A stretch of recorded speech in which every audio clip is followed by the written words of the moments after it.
O pasado 17 de xaneiro aprobamos o orzamento do 2018, pero sabe realmente de que se compón un orzamento dun concello? Neste breve vídeo imos explicarche as liñas básicas. Fundamentalmente divídese en 1. Ingresos.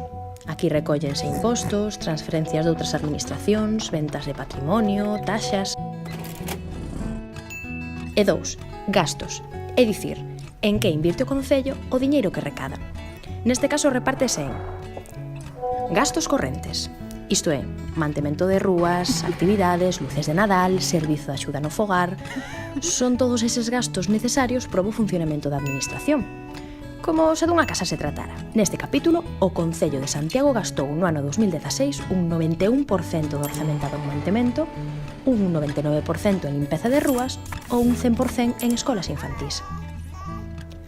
Gastos de capital. Neste apartado inclúense os investimentos en Compostela e tamén as transferencias a outras administracións para facer investimentos en Compostela. Aquí o Concello gastou o 24% do orzamentado. Un momento, a que se debe ese nivel tan baixo de execución?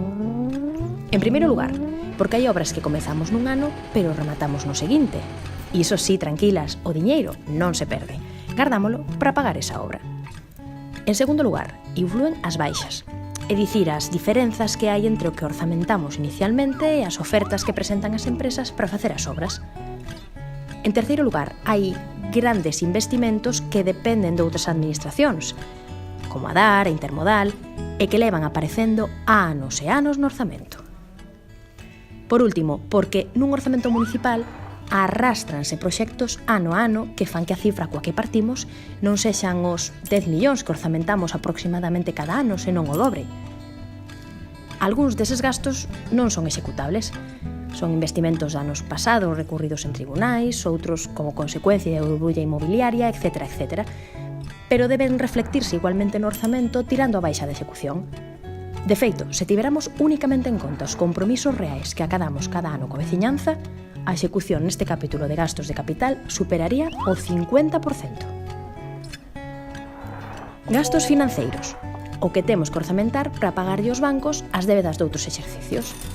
No ano 2016 gastamos o 98% e continuamos saneando as contas de todos e de todas as compostelás. Isto permítenos que nos vindeiros anos poidamos destinar estes cartos a outras cousas máis importantes para os veciños e as veciñas. Por lo tanto, non é certo que o Concello tan só executa o 24% do orzamento. Cada ano rondamos o 80% de execución, pero si é certo que no capítulo de investimentos se executa menos. Agora xa sabes por qué, e sabes tamén de que se compón un orzamento municipal. Concello de Santiago.